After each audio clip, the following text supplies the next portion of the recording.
Lep pozdrav, cenjeni gledalke in gledalci. Za živo knjigo ste gotovo že slišali.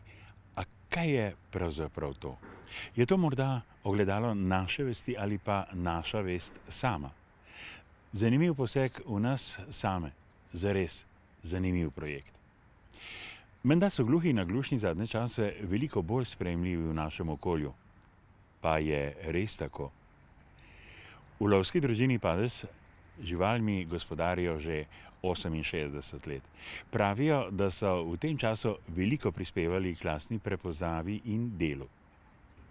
V Stični se je tudi letos zbrala verujoča mladina in tako kot vsako leto so pripravili obilico zanimivih aktivnosti. Verjetno nas ni veliko, ki bi si upali skočiti s Konzolnega mostu v Novem mestu. A se najdejo tudi taki, ki ne samo skačejo.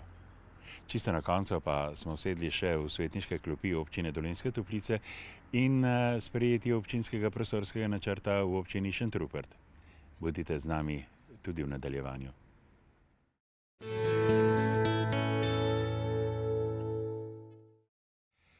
Morda razmišljate o predsodkih, ki jih imate do drugih. Morda ste polni stereotipov o muslimanih in judih, priseljencih, duhovnikih, istospolno usmerjenih, Romih ali invalidih. Razlog za to je lahko v tem, da doslej niste imeli priložnosti govoriti z njimi in jih seveda tudi spoznati. V Živi knjižnici, ki je v sklopu bazarja nevladnih organizacij prvič obiskala Dolenjsko, pa je bilo vse to možno.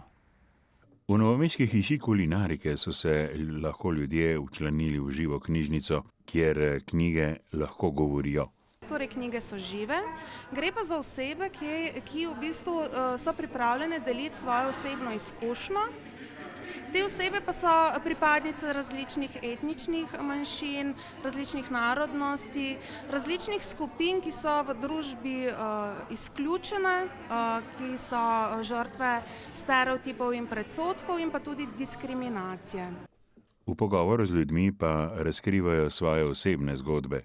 Izposoja knjige gre tako kot v knjižnici, torej oseba pride, se vpiše v knjižnico, pove, s kom si želi govoriti in zato ima potem na voljo 30 minut na 4 oči. Torej takrat lahko to knjigo vpraša v bistvu vse, kar jo zanima. V Novem mestu je svoje strani odprlo 35 knjig iz Novega mesta, Ljubljane in s Ptuja. Imamo torej darovalko organov po smrti, imamo Rominjo, imamo torej tudi osebo, ki je oglušela, potem imamo 2 osebi, ki imata izkušnjo v duševni bolezni, potem imamo posvojeno osebo, geja, osebo s prekomerno težo. Svoje izkušnje so z nami delile 3 odprte knjige. Veliko je tudi teh nekih stereotipov pa nekih strahov, ki imajo ljudje. Moje iztočne točke so, ali je moje življenje ogroženo po smrti, o dostojanstvu samega telesa po smrti. Najbolj pomembna točka, ki se mi zdi, je pa, da moji bližnji ne morejo odločati o tem, ko sem jaz kot enka darovalka. Pri 6 letih sem izgubila oba starša in so me dali v posvojitev v Novo mesto. 2 sem ljubečnemu paru, ki sta me z veseljem sprejela in smo se zelo razumeli. S predsodki pri svojem delu se sooča tudi Primož Malenšek, kot pravi edini moški, ki je zaposlen v varni hiši v Sloveniji. Delam žrtvam nasilja, predvsem ženskami, pri katerih je bil storilec, nasilnega dejanja moški in tle pride, v takih kritičnih situacijah se verjetno moške lažje zastopajo in ženske. Mogoče iz tega naslova moram imeti v glavi, biti tudi bolj pozoren, zaradi tega, ker je ipak prvi stik, z uporabnico zelo pomemben in takrat moraš malo, biti v izi, malo polahko. Projekt Živa knjižnica, ki ga pripravlja Društvo za razvijanje prostovoljnega dela Novo mesto in Društvo Legebitra, letos poteka v 7 slovenskih krajih. Začel se je sicer leta 2000 na Danskem in se odtlej razširil v 100 držav, pri nas pa se je leta 2007 začel v Ljubljani.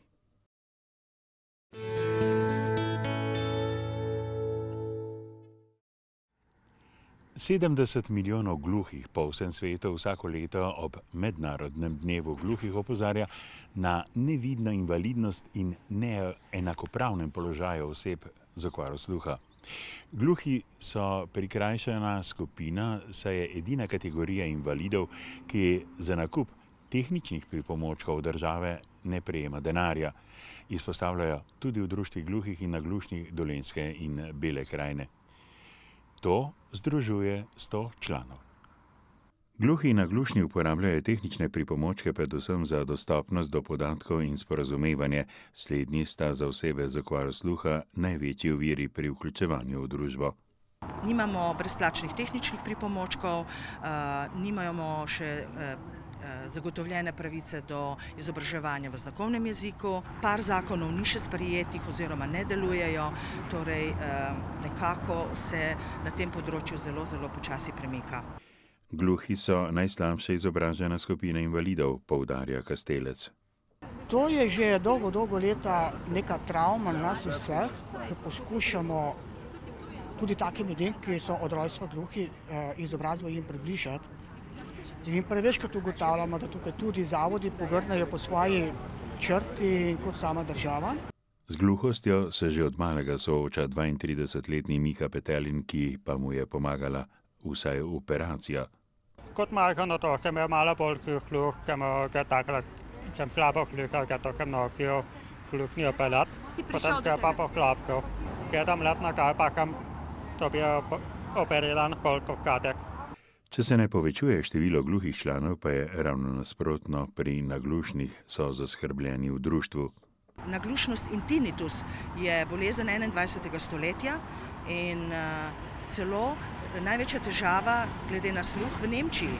Tako da pričakujemo, da bo to tudi pri nas, saj vemo, da je hrup, antidepresivi, določena zdravila, walkmani, stres, to so dejavniki, ki povečujejo seveda izgubo sluha. Naglušnost je stigma, meni Baničeva, saj si ljudje ne priznajo, da ne slišijo in gredo k zdravniku prepozno. In da seveda potem tudi kasneje dobijo slušne aparate, se težko navadijo, nekateri sploh ne želijo priznati, ne želijo se včlanjevati in takim dejansko ne moramo pomagati. Izkušnjo z naglušnostjo si delita tudi zakonca Mežan, kjer slabše sliši mož, a slušnega aparata zaenkrat ne uporablja. Moj naroden. Zdaj v bistvu sva delala na tem, da bi tacga dobil, ki je samo v sluhovodu, da se tok ne vidne. Država krije zgolj nakup osnovnega slušnega aparata. Tistemu ne ustreza. Ta je, mislim, da med 900 in 1000 evri je ta, 300 evrov prispeva država, ostalo moš pa dati sam. Člani društva so Mednarodni dan gluhih obeležili v atriju knjižnice Mirana Jarca, ki z njimi zelo dobro sodeluje. Ja, imamo tudi 3 knjižničarke, ki so se izobraževale s tem znakovnimi govorico in se pač, če je potrebno, tudi o tem sporazumevajo. V knjižnici so sicer naklonjeni vsem osebam s posebnimi potrebami, poudarja Jerina Mesnikova.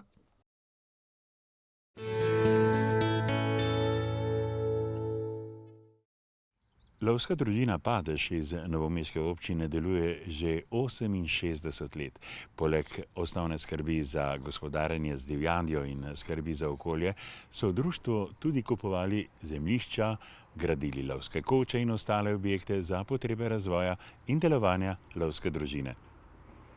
Najstarejši član Padežke lovske družine, danes 86-letni Andrej Peric, je za svoje 55-letno delovanje v lovskem društvu prejel priznanje. Še vedno pa se spominja, kako je bilo nekdaj. Ja, veste, naše lovišče je bogato. Vsa divjačina je v lovišču. Od jelenov, medvedov, volkov in zajcev in srde in tako naprej. Lovska družina Padež, bom rekel, danes praznuje že 68 let delovanja. Vse skozi so bili naši člani aktivni, kupovali so zemljišča, gradili lovske koče, lovske objekte. Lahko rečemo, da smo v tem bazenu ali pa mogoče celo v slovenskem merilu ena lovskih družin, ki ima, bom rekel, največ svojega premoženja. Mejnik v zgodovini lovske družine Padež je predstavljalo razvitje novega lovskega prapora. Drugi mejnik pa je predstavljala otvoritev novega strelišča na glinaste golobe. Zgodovina strelstva lovske družine Padež je dolga. Že leta 1973 je bilo zgrajeno prvo strelišče tukaj v Padežu. To je bilo takrat za naše razmere sicer slabo strelišče, ampak takrat je bilo to strelišče dobro.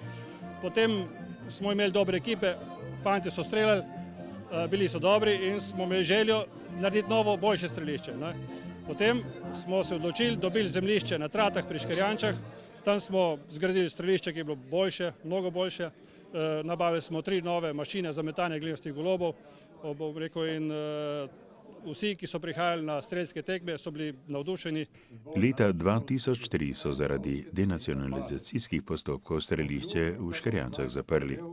Verjamem, da bomo tukaj organizirali strelske tekme, da bomo lovci trenirali in da bomo povrnili lovskemu strelstvu družini Padež tak ugled, kot je bil, pred 10 leti.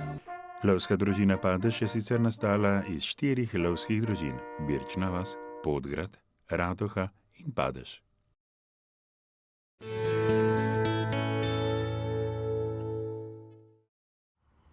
Na 32. katoliškem festivalu Stična mladih se je zbralo okrog 7000 mladih iz vseh koncev Slovenije. Slogan letošnjega dogodka je bil: Pojdite in naredite vse narode za moje učence. Stična mladih je projekt, ki je namenjen temu, da se mladi, ki živijo isto izkušnjo vere, družijo in doživljajo drugačno obliko molitve. Letošnje geslo je: Pojdite in naredite vse narode za moje učence. Izhaja iz Evangelija po Mateju in je bilo izbrano za letošnji svetovni dan mladih, ki je poleti potekal v Riju in je zbral seveda tam 3 milijone mladih iz celega sveta. Mladim kristjanom je bilo na voljo več kot 20 različnih tematskih delavnic, nastopajoči na odru pa so poskrbeli za glasbo in ples. Nekako Stična mladih ohranja eno približno isto število udeležencev. Morda je kaj odvisno od različnih faktorjev, na katere ne moremo neposredno vplivati, ampak mislim, da vsak od mladih, ki pride v Stično, lahko doživi eno izredno lepo, predvsem izkušnjo skupnosti in pa to, kar je bilo povedano tudi v naši skupni izjavi, osebne obdarovanosti, torej da ima vsak svoj talent, ki ga lahko tukaj tudi na svoj način uresniči. Ja, meni je tako prijetno, ko smo že malo starejši, tak študenti, in pol prideš med to mladino in tako eno vzdušje pozitivno, toliko kristjanov, res dejansko za Jezusa tak življenje in ne vem, to se mi zdi, ko tudi lahko reši svet. Ja, meni je ful lavarno, koncerti pa to ful tako. To, da se vse v sklopu vere pa to, Privabljeno je, letos smo bili sodelovali na oratoriju kot animatorke, pa je zanimalo, kako tu poteka dan. Da je festival uspel, se je Medškofijskemu odboru za mladino in skupnosti katoliške mladine pridružilo več kot 250 prostovoljcev, ki so ta dogodek pripravljali vse leto. Špela Pucelj je prostovoljka pri Stični mladih že 9, Bernard Šutič pa 7 let. Veliko se naučimo, veliko prejemamo drug od drugega, veliko lahko damo drug drugemu in tako res, če ne bi bilo ne bi zaradi tega ostajala toliko časa zraven pri tem projektu, če ne bi bilo take fajn ekipe prostovoljcev. Ko je bila prva Stična za mano, to je bilo tako wow vzdušje, to je bilo noro, tako doživetje, da in pol iz leta v leto ponavljaš in je vsakič ta dan Stične toliko, ne vem, ti napolne baterije, toliko ti daje energije, da se z veseljem vračaš nazaj. Ob tej priložnosti sta mladim sporočila. Predvsem to, da si ne upajo. Upajo, da si povedati, da so mladi, kaj rabimo, kaj potrebujemo. Upati si povedati, da smo predvsem tudi mladi kristjani, da je življenje lepo in da ga treba živeti res tako napolno, da ga izkoristimo in s tem tudi pričujemo za Boga. Meni, ne vem, ob tem geslu, pojdite, naredite vse narode za moje učence, mi je prva asociacija, daj naprej.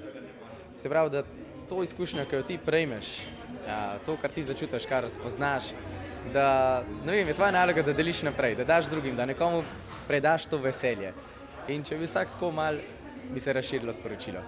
Na festivalu Stična mladih so tudi letos zbrali prispevke. Petino od zbranega denarja bodo organizatorji namenili v dobrodelne namene, ostalo pa za plačilo stroškov.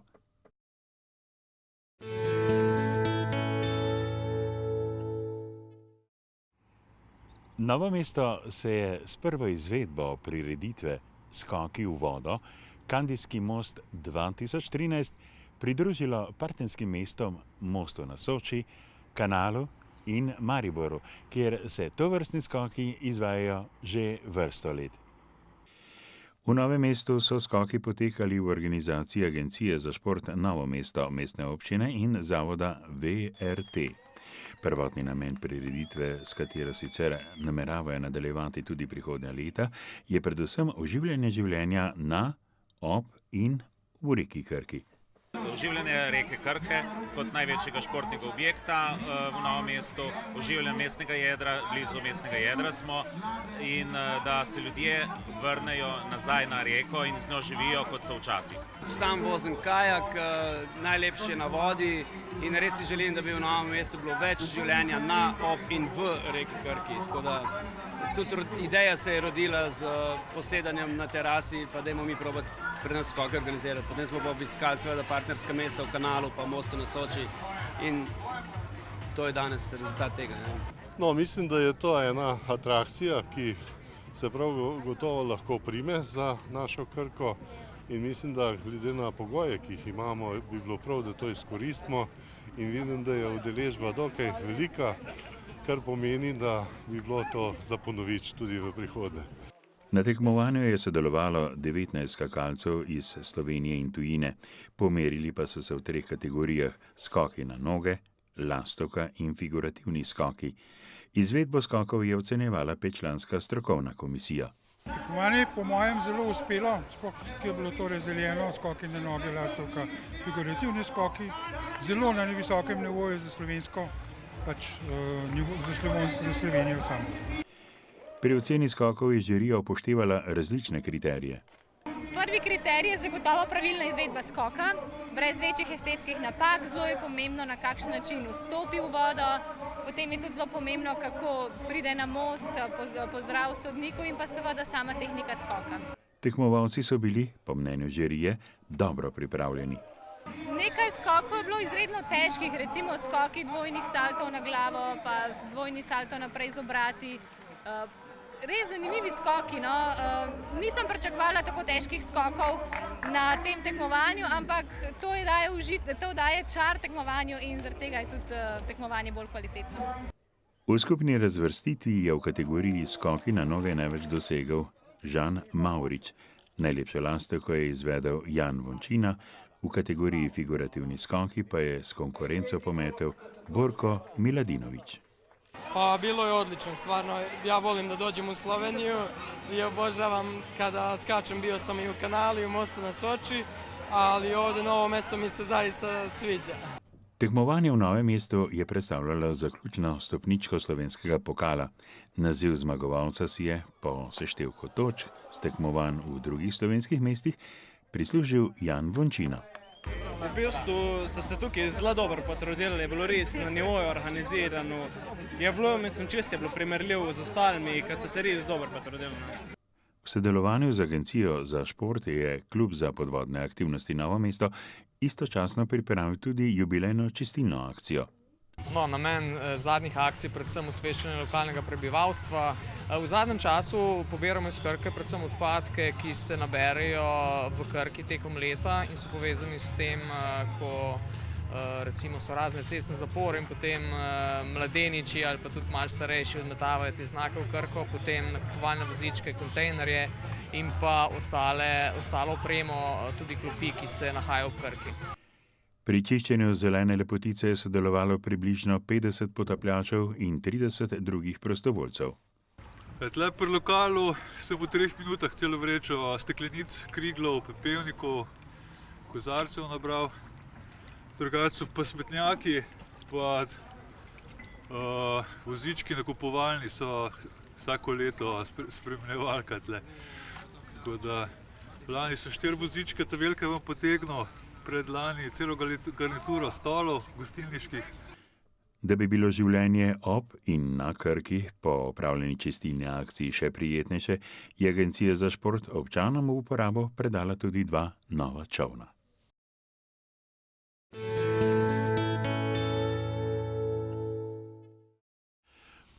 Po 2 mesecih premora so se za mizo ponovno usedli svetniki občine Dolenjske Toplice, ki so med drugim sprejeli tudi prvi rebalans dvoletnega proračuna. Občinski svetniki občine Šentrupert pa so se sestali na 24. redni seji, na kateri je bila glavna točka sprejem občinskega prostorskega načrta. V veljavo bo predvidoma stopil sredi oktobra. Proračun za letos predvideva znižanje tako na prihodkovni kot na odhodkovni strani za okoli 150 tisoč evrov, medtem ko naj bi bili prihodki in odhodki v naslednjem letu višji za okoli 320 tisoč evrov. Rebalans je bil potreben zaradi zamika projekta Suhokranjskega vodovoda, pravočasnih prijav nekaterih projektov na razvojni center, pa tudi zaradi ureditve pločnika v Turnu, obnove Siterjeve hiše in Hudičevega turna ter prerazporeditve denarja za zimsko službo, je pojasnil župan Jože Muhič. Izkoristili smo pa še priliko, da smo ga nekako bolj socialno naravnali, povečali smo te transferje socialne, torej za pomoč pri novorojencih, za pomoč oskrbe na domu in tako dalje. Čeprav rebalans po mnenju župana bistveno ne odstopa od sprejetega proračuna, bo vseeno prišlo do nekaterih sprememb.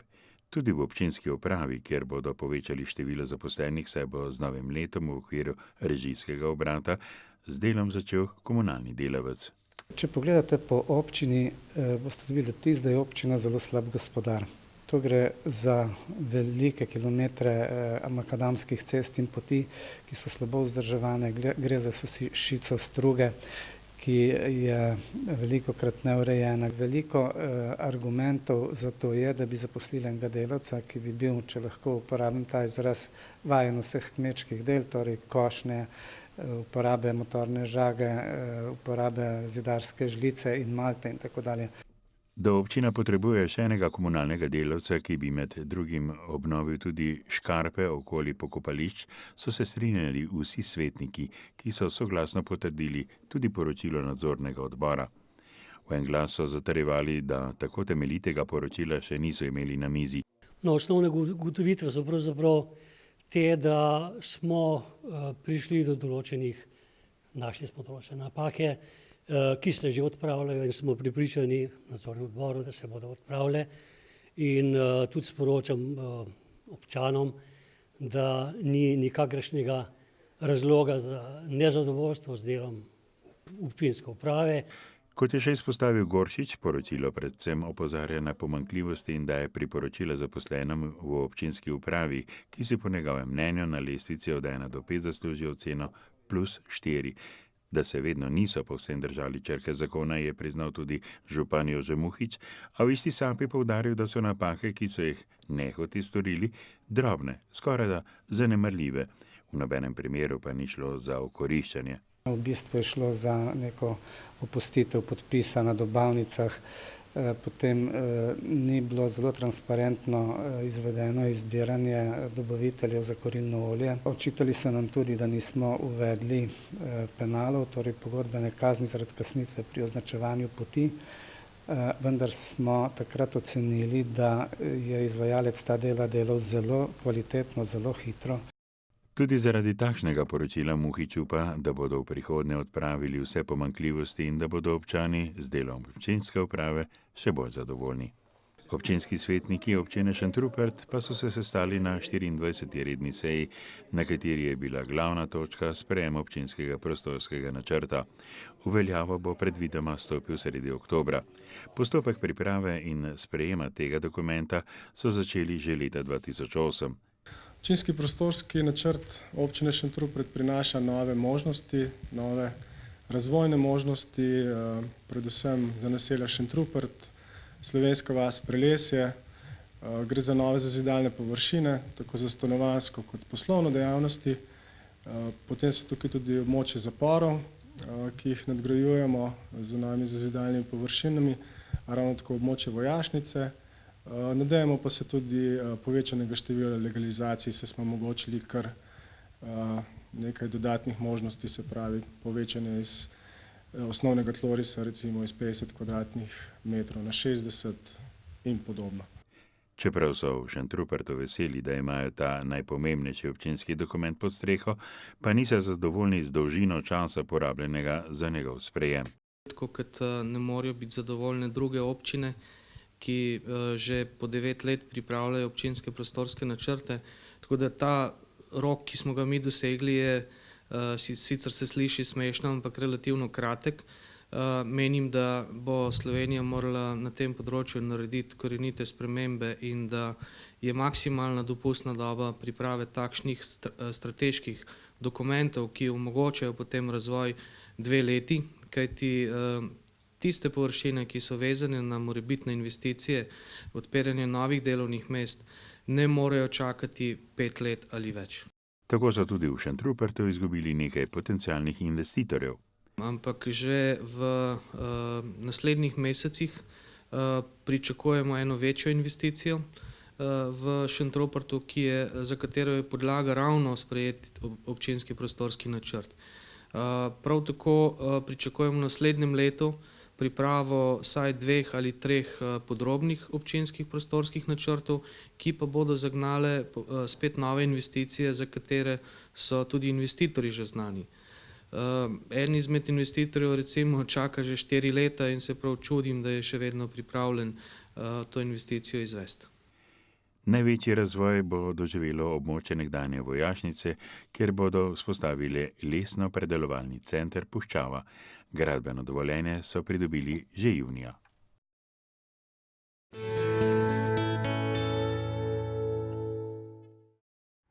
Cenjeni gledalke in gledalci, lepa hvala za vašo pozornost in nasvidenje spet čez 14 dni.